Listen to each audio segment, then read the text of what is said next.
Welcome to episode 59 of the A Travel Talk Show, a part of the ehCanadaTravel.com, produced by A Travel Marketing Group. The A Travel Talk Show, believe it or not, is beamed down to us, Colin, from our live Cobro satellite. No budget is too much for this cat. Every Tuesday at 7 p.m. PST right here on Facebook Live, Colin. Yep, we got the Cobro satellite right up there, right beside NASA. Yeah, without fail, it works every time. Yeah, wow, I would go that far. This is a travel and tourism broadcast, which is 100% dependent on our overpriced, inconsistent internet. So stuff happens, right, Junior? Yeah, occasionally we have little bloopers here and there, but not to worry about. Not to worry about. Sometimes our guests might go ghost, or me and Junior here might go ghost, and it's all by accident. It's an internet issue. This is a live show. So keep it on this station. Keep your dial set on the Travel Talk Show on Facebook Live, and we'll be right back. I don't know if it's all by accident though, bro. You think, I mean, we purposely, soloed a few guests just to see how they'd react. Oh, well, hey, and competition, sometimes they can come at you and they'll take us off the air. Oh yeah, we get their attacks all the time. Yeah, yes, we're big on the list. That's it. The list. Yep. We are talking with Dr. Hayley Stainton, a senior tourism academic, consultant, author, and owner of TourismTeacher.com. Tonight, Colin, we're going to school on tourism. Hayley will introduce us to her TourismTeacher.com. She will talk some education tourism, some trends, and give us a little perspective from her trip to Canada that she had a story, an article written about Canada with a baby bump tour. So nice. Please take your seats, people, as class is in session. My name is Greg Gerard. This Cobro, good-looking, often too Canadian brother is my brother Colin. We are the Brothers of Tourism. Cobro Colin is the keeper of the code. And Cobro moi, well, let's just say I don't have a cool title like you do, Col. You have lots of titles, but we won't get into that. Oh, okay. Anywho, we don't want Junior to start spreading some bad news around. Yeah. Anywho, let me tell you a little bit about what's going on. We operate an international award-winning website called ehCanadaTravel.com. Please support Canadian, book local, keep the money in Canada. Our Two Brothers, 2 Feet, 2 Curious, 2 Canadian blog is ranked as a top 25 global travel blogger in Canada by Global Rise. The Cobro team here are also the developers and the proud Canadian builders of a national provincial award-winning community marketing program we like to call Experience Community. Amazing program. So proud of that. And the people involved are so pumped. We get a great group around us working with us. I mean, it's been incredible. And everybody should check it out. It's been a great program. It has been a great program. And the people, like you said, Carl, they've been top notch. Plus, we are the Maple Leaf wearing Canucks and your hosts on the weekly This Show Facebook Live called A Travel Talk Show, where we talk travel, tourism, and adventure. But we do the Canadian thing. We put some fun into it. We still cover serious topics, but we believe that life's too short and everything needs to have a twist, and you learn from it. So please follow our travel stories, experience, opinions, and suggestions, photos, videos, and guest experts. Yes. On our social media channels, which are Facebook, Twitter, Instagram, Pinterest, Tumblr, YouTube, and LinkedIn. Don't just follow, but also we appreciate it when you share.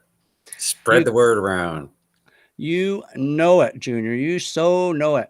So let me tell you a little bit. We are talking with Dr. Hayley Stainton. As I mentioned, senior tourism academic, consultant, author, and owner of Tourism Teacher. But there's more. She has spent more than a decade teaching. Big time. Wow. Speaking and researching the tourism. 17 years, isn't it? What's that? 17 years, isn't it? It might be. I got a decade here, but it could definitely be that. Okay. She has her research published in top academic journals and has been featured in major media outlets such as BBC, CNCB, TES, and the Huffington Post. We actually had an article in the Huffington Post once too, Cole. Yes. Dr. Hayley Stainton has visited 51 countries. That's pretty cool. Has taught over 7,000 lessons. That's even cooler. Written over 500 blogs. Has had 47 papers presented or published, and has written 4 books. Yep. Wow. Hayley 101. I know. Here's some of the things that she likes to talk about, because she also does a whole bunch of other things, which we're going to get into a little bit here with Hayley.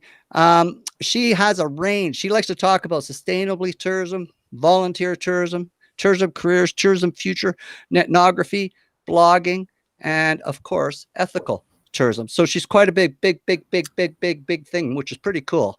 So let's put our hands together and welcome Dr. Hayley Stainton to the Travel Talk Show. Welcome to the show, Dr. Hayley Stainton. So, Hayley, we're really excited to have you on the show. We're really excited to hear more about the tourism teacher that you initiated. So, but first, because we're luxury here, we've done a little bit of our research. We know a little bit more about you, but there might be some of our viewers here. Maybe you can give them a little bit of a rundown about who is Dr. Hayley Stainton. Sure. So I love travel and tourism. I live and breathe travel, always have. And I decided to study travel and tourism at college and then at university, then for masters and PhD. I just clearly couldn't stop. And then I've done lots more research since then. Alongside all of my research, I've been teaching travel and tourism to college students and university students.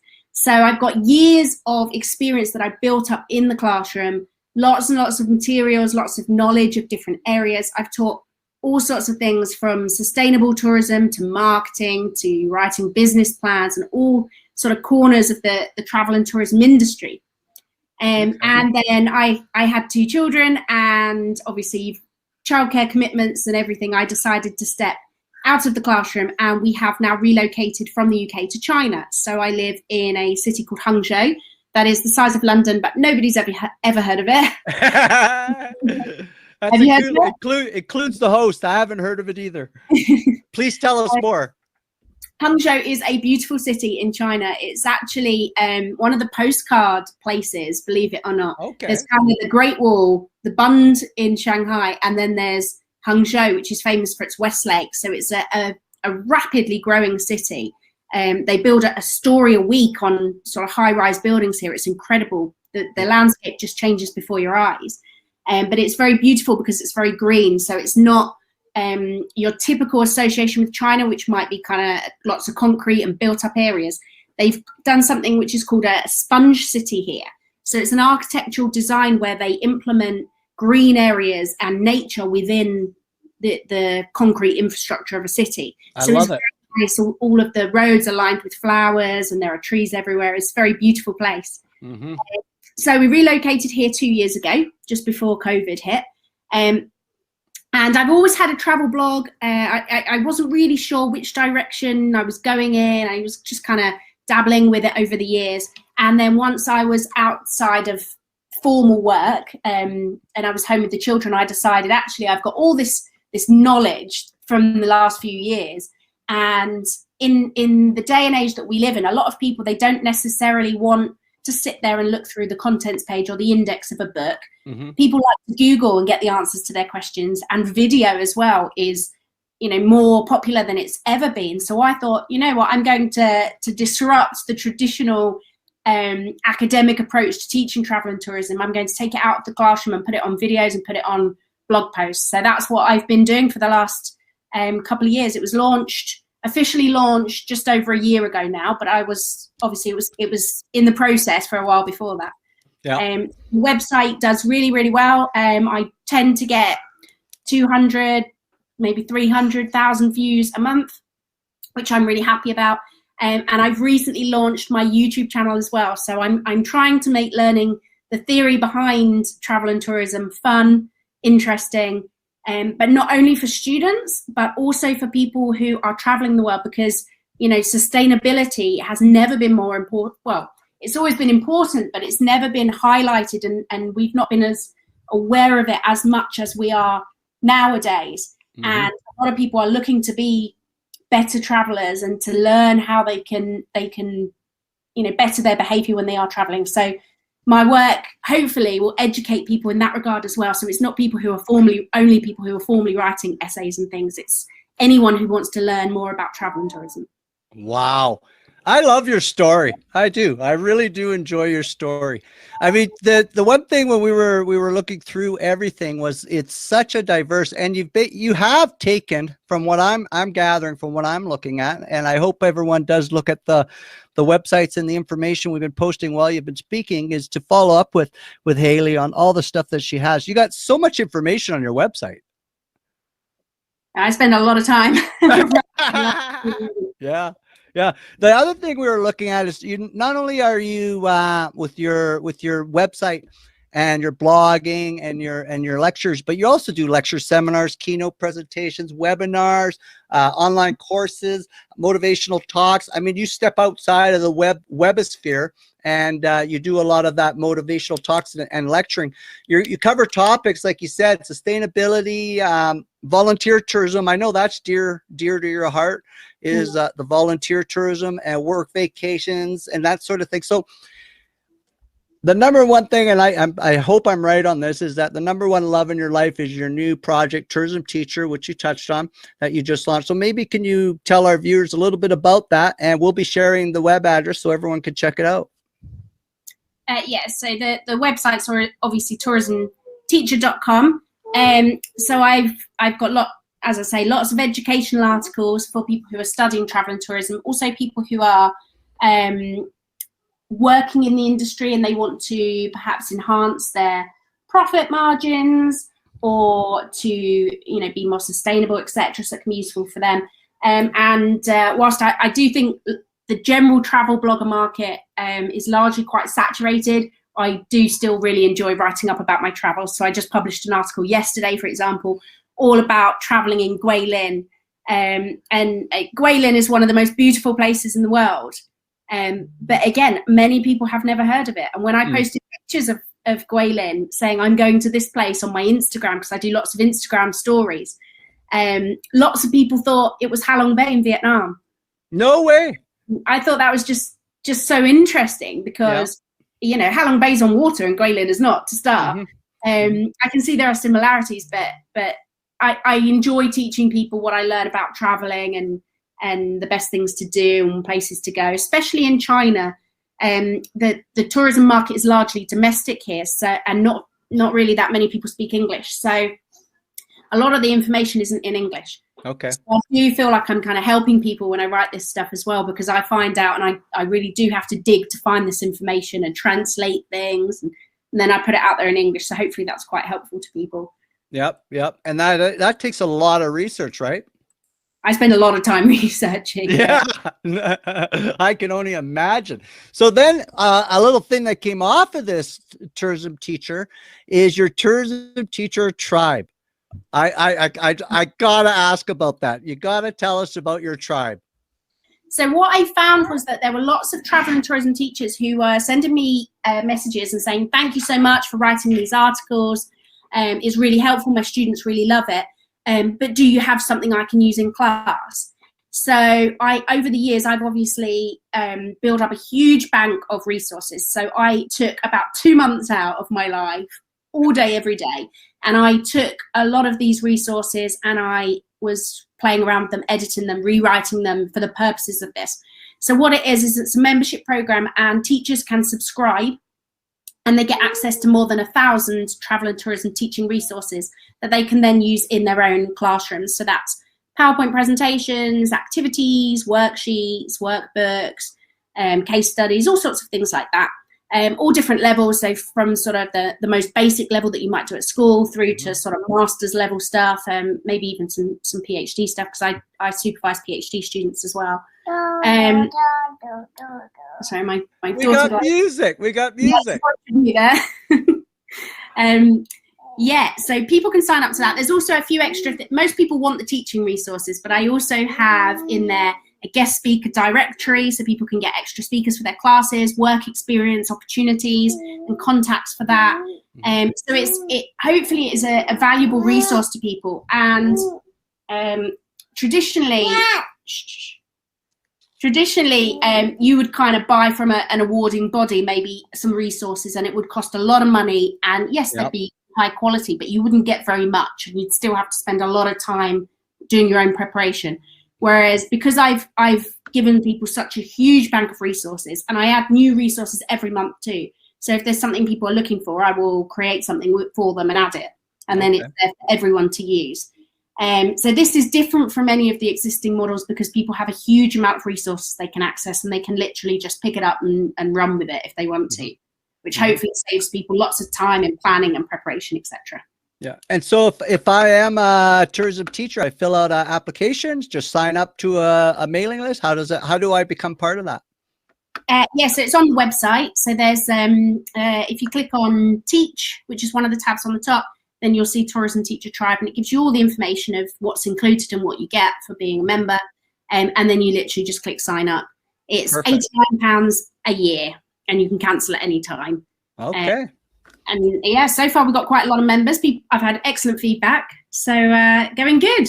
I like it. So everyone who's watching, we've been putting that up on the screen. You can check it out. And we have to talk. Another thing, when I was doing my poking around, another thing we're going to have to talk about is, and I hope I say this right, the TEFL Tourism, TEFL Tourism. If people out there, it's TEFL, and we'll put it up on the screen here. The concept was, it's your baby. It was in 2017. You launched this. And it only makes sense that I could see with the way that the Canadians are, and with the seminars and the public speaking we do, the impression we're getting. There's a lot of Canadians that are very interested in what you offer in this program, especially as an educational year. If they want to take a gap year and go travel, I would love you if you could give us a little bit of explanation of your TEFL Tourism, just for you there that want to search it. And I believe the acronym is pronounced TEFL. Could you tell us a little bit about this, please? Yes. So TEFL Tourism, as you pointed out, was kind of born in 2017, and that was the result of my PhD. Okay. So TEFL stands for Teaching English as a Foreign Language. And the backstory of that is that as I said, I went into teaching many years ago after I finished university. But I didn't want to stay in the UK. I wanted to travel. So I decided to go and become a TEFL teacher in Thailand. Okay. And when I was there, I did the whole training with lots of other people the people I trained with were not qualified teachers as I was. They had never been in the classroom before, so it was all new to them. And what I noticed was that it really wasn't, teaching TEFL in another country, or in Thailand, wasn't the same in terms of the pressure and the expectations as it was in the UK.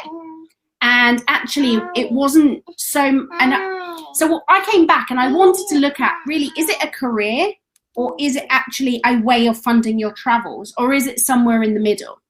So that's what I looked into, and I developed a typology, and I looked at who are the different types of people who are going to teach English abroad. And I found that there are different types. Some people want to get their experience and put it on their CV. But a lot of people are actually more tourists than they are teachers. And that doesn't mean that they don't take their teaching seriously, but actually their main motive is to save up money to travel, to experience living in another country, especially somewhere like Thailand, where obviously there is a lot that appeals to tourists and the sort of backpacker market, etc. So TEFL Tourism really is when you're combining the travel and the tourism element, so going to the beaches and the full moon parties and exploring the streets of Bangkok or whatever, with teaching. And this is a great way, and I often say this to the students that I give talks to. TEFL Tourism is a great way to spend a summer or to spend a gap year, because it's something you can put on your CV. It looks good on your CV. It's a great experience. You get to live and work abroad, and ask anyone who's had the chance to do that. They will say, it had lasting impacts on them, etc. And it's so much fun. So I would highly recommend, and you don't have to go to Thailand. Obviously, there are many different places you can go. Here in China, the salaries are pretty high, so people come over here and do it, and they go back to the UK and they've got enough to put down a deposit on a house.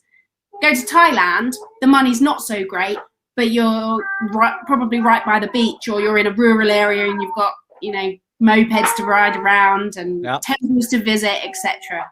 So it depends what you're looking for, but it's a great thing, especially for a sort of gap year activity for people to do. And the knowledge and the experience you learn is you can't beat that. You just can't beat it, right? Absolutely. And you learn so much more than just learning to teach. It's not only for people who want to be teachers. You learn so many different transferable skills that you can use in different aspects of your life. Yep. I've said for the longest time that who I am today is because of all my travels I did through my life, and I still stand by that. I think you become more mature, you become more knowledgeable, and I think you become more ethical also in the way that you conduct yourself. So I think there's so many benefits to try. I'm bang on with that. I wish I knew about this program. That would have been great. But still, the benefits are phenomenal, right? Yeah. And there are so many companies that offer you like a kind of package now. So they make it so easy. These companies will put you in touch with the other people on your course. They'll provide accommodation, food. They'll get you the job in the school. They'll do everything for you. So it's dead easy. Yeah. How has COVID affected the programs? Well, obviously people haven't been able to travel around, and lots of countries haven't been allowing people in. Here in China, it's extraordinarily difficult to get into the country right now. So there is a massive demand for teachers in China. I expect that is the case across much of Asia, because not many countries in Asia have been letting people in at all. So certainly in this region. I think it's probably pretty much come to a halt, as has most tourism. Tourism in Europe is looking positive at the moment. Travel's moving around a lot more there, so I expect to see tourism there to kind of rebound before maybe in Asia. But it will come back. Yep, it'll come. I think everything's gonna be coming back in stages, and unfortunately we do need a new playbook in tourism because of everything that's happening. It's crucial that we can't go back to the old playbook, because that shows just how all the cracks have shown in how we do things. So I'm hoping we've learned something as an industry. I really am. You read about, I was so happy when I was looking around to find your story on the Canada with a baby bump. Yeah. Hit a little bit of home turf, did you? What was this one? Yeah. You visited where we were born on Vancouver Island. You went to Whistler, Barrier, Valemont, Jasper, Banff, Lake Louise, Golden, Calgary. All of them are a big part of our business. So we've been to all of them. So I really love the mix. You did urban and you did small town, so you got a good taste of Canadiana. As a tourism teacher, what did you observe in our small towns and urban centers, looking through your tourism lens? I thought Canada was an absolutely wonderful place to travel. There was such a nice mix. As you say, I did sort of towns and countryside areas, lakes, mountains. We had it all in there. Yeah. What I loved about Canada is that you've got a well-established tourism industry and things work, which isn't always the case everywhere in the world. But at the same time, it's not overdeveloped. And that's one of the things, here in China, the over-tourism is just incredible. You can't understand it unless you've experienced the crowds and the sheer numbers. And there was none of that. Nowhere I went when I was in Canada, and I was in Whistler during I forget the name of the event, a big biking event. Oh, they're mountain biking, Crankworks, I think it's called. Yes, Crankworks. Yeah, and that was a complete accident. We didn't mean to be there at that time at all. I was quite disappointed I couldn't get involved because I was pregnant. I just got to watch the GoPro footage afterwards. But even at a major event like that, everything just seemed to be really well organized. It seemed to just work and run. I didn't see any issues. While we were there, there'd been a lot of forest fires, and I found that really sad to see, because we obviously did a road trip, so we hired a car, and just sort of driving down the roads and seeing that damage was very upsetting. Yes. But it wasn't something that inflicted on us negatively in any way. It was little bit smoky a couple of days, but I think it was all very well handled. by the government and the people in Canada at the time that we were there. Yeah. And this is one of the things that I love about traveling, is just kind of experiencing the country and seeing what it has to offer beyond what's in your hotel. Yeah. And that's something that I think a lot of people are moving towards now. And as consumers, we are looking for more niche sort of forms of tourism, more sort of community-based tourism, local experiences. In Canada, we stayed in Airbnbs all the way along. So we stayed in a high-rise apartment in Calgary and a beautiful log cabin on Vancouver Island, I think it was. Was that Vancouver Island or Sunshine Coast? Do you remember? I'm not sure. Oh, yeah. Whatever I booked was not what I thought. Because we had to go over lots of rivers and put the car on a boat and things like this. And I did not know that. I just looked up on Google Maps and it looked okay. Yeah. So, that was a bit of a shock when we got there. So that was a bit of a change to our plan. But it was lovely because it wasn't full of tourists. It was the kind of place where you might go for a walk and you genuinely might just see a bear stroll past you. It was so natural and so lovely. Yeah.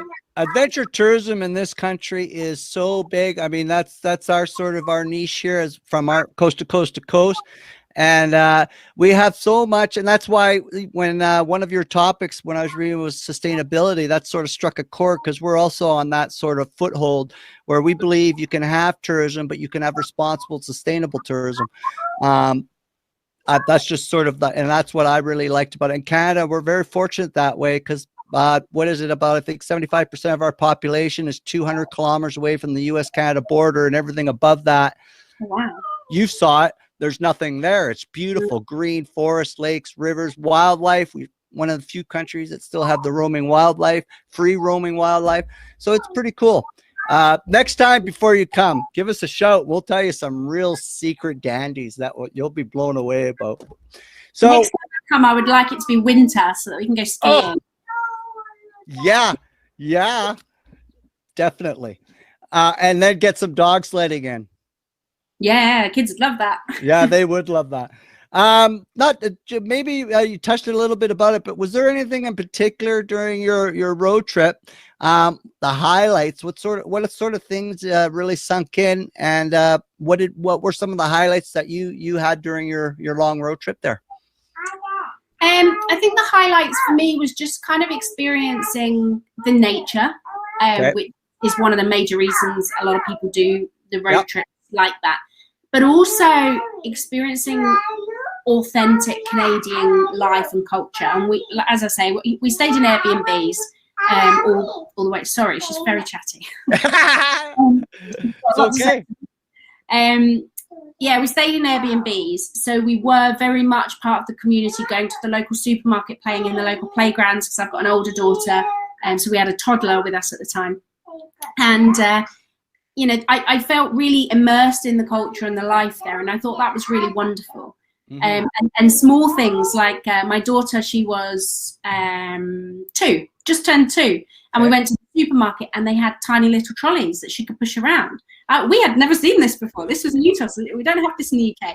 So little things like that you don't think about when you're planning a trip. Isn't that the best thing about going to the country? Are these little weird things you find along the way? Yeah.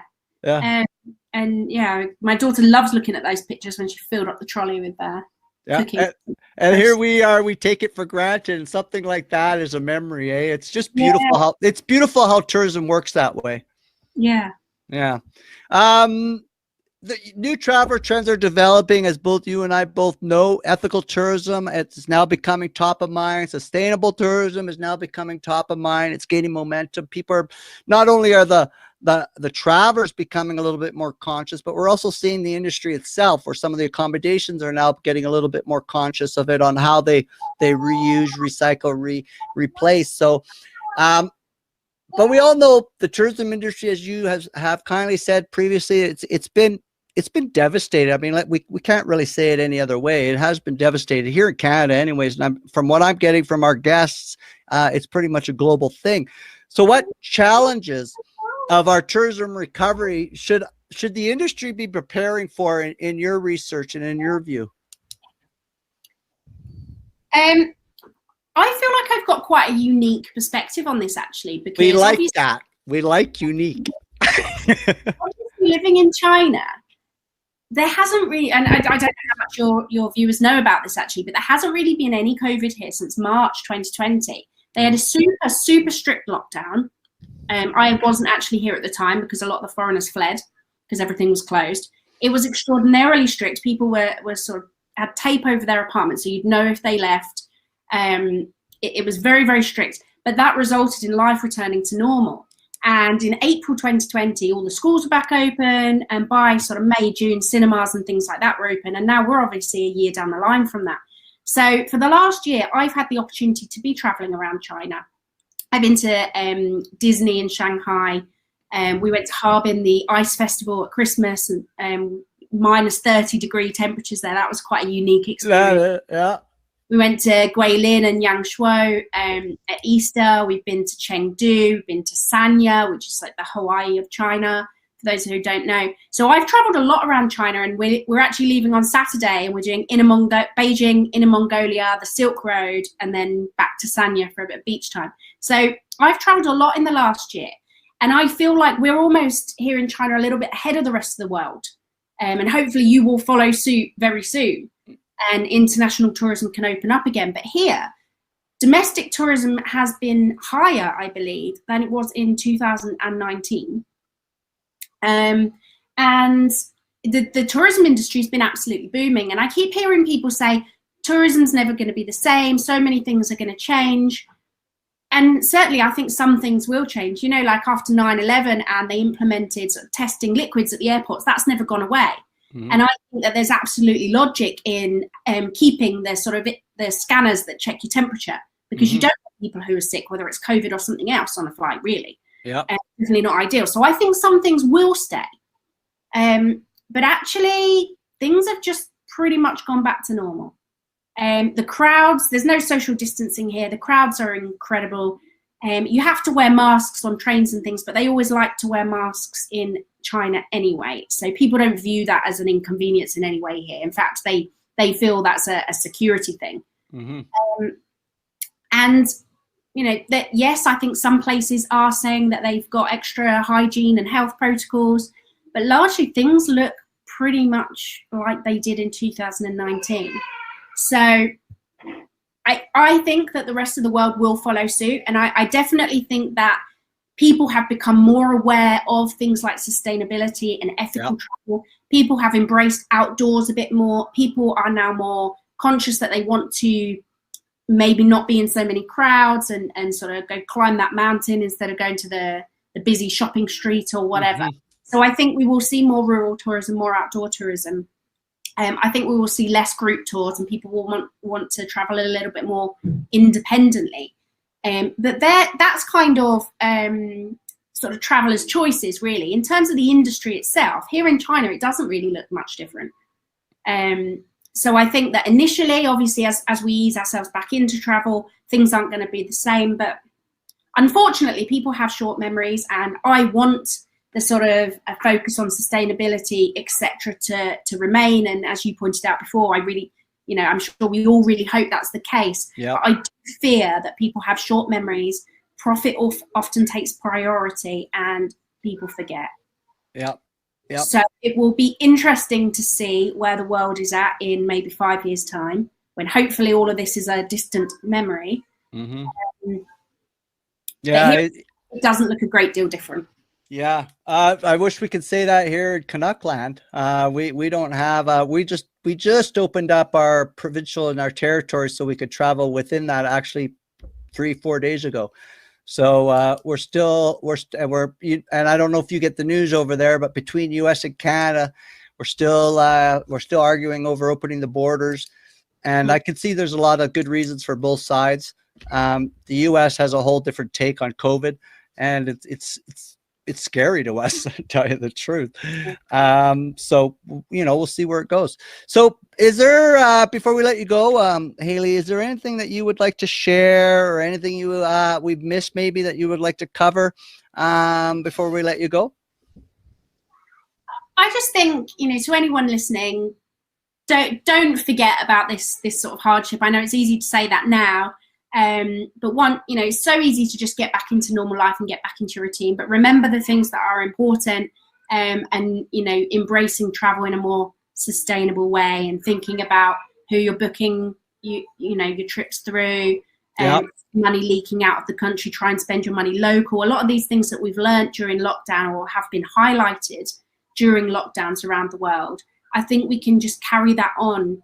And I think it's important that we do, if we want to keep the industry sustainable and protect the things that we're going to see, the environment, etc.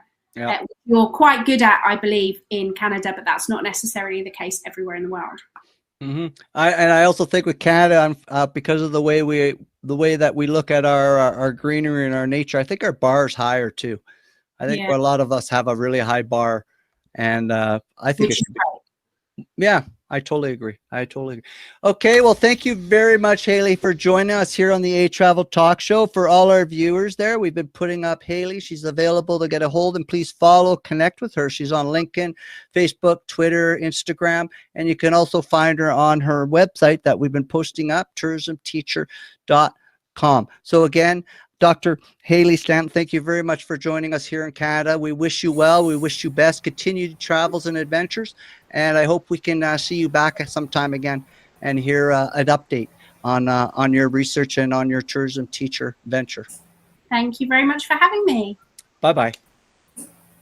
Well, that was it. So thank you to our guest, Dr. Hayley Stainton. What do you think there, Junior? Tourism teacher adventures it's awesome. Yeah. I've been fortunate to do quite a bit of travel, but I wish that was around when I was young and adventurous. That would have been a different thing. We sort of did it, but we did it within country when you went to Jasper and I went to Lake Louise there for a while. Travel is all about education and learning. I mean, it's yeah. We have been posting Hayley's social media and contact info on the screen during the ehTravel Talk Show, so please consider reaching out to her and connecting with her. She has a lot of good programs, a lot of good information for people who are interested in traveling with education. So thank you for spending an hour with us. We are your co-bro hosts of the ehTravel Talk Show, Greg and Colin, a.k.a. Keeper of the Code Gerard, Brothers of the Tourism. Tomorrow, you'll find this interview on our award-winning live travel content travel website, ehCanadaTravel.com. You'll also find it on our Twitter, Instagram, Pinterest, LinkedIn, and Tumblr social media pages. And remember, Canada, book direct with tourism websites or on ehCanadaTravel.com, which connects you directly to tourism business websites and hosts. Canada, please, pretty please stop booking with hotel.com, expedia.com, and the booking.coms of the world, because every time you do, they are taking a 13% chunk commission plus some are higher back-end commission. Poof, gone out of country. And unfortunately, this is what's going on. You're helping rich billionaires buy sports cars, airplanes, summer cottages, private islands, whatever. Stop the insanity, Canada, especially right now. Book direct with Canadian websites puts food on the tables of hardworking Canadian families in a struggling tourism industry. They all have websites. Use them. That's what they're there for, to give you a good opinion of who you're staying with, and also to stop sending that commission out of country because we don't get to see it back. That's my beef. So where you book does make a difference. Book through ehCanadaTravel.com, book direct for customers and tourism business websites. We are commission free. We are Canadian made. Okay, Junior, you are the man. Go for it. Well, I forgot to mention, all you Canadian travel businesses out there need to sign up because we can help you save on those commissions by bringing in more reservations from other sources. Very good point. Doesn't charge anything, and we'd love to hear from you. Sign up today. Very good. Next week, we have Miss Jimmy Copland. Jimmy is a small community development specialist from Texas in the good old US of A. She's passionate about saving, developing, and bringing innovation to small communities and rural areas. Her website, theruralspark.com, serves economic and community developers through education, accountability, and encouragement. Join us next week. Check out our website, 7 p.m. Tuesday. Be there. Bye-bye.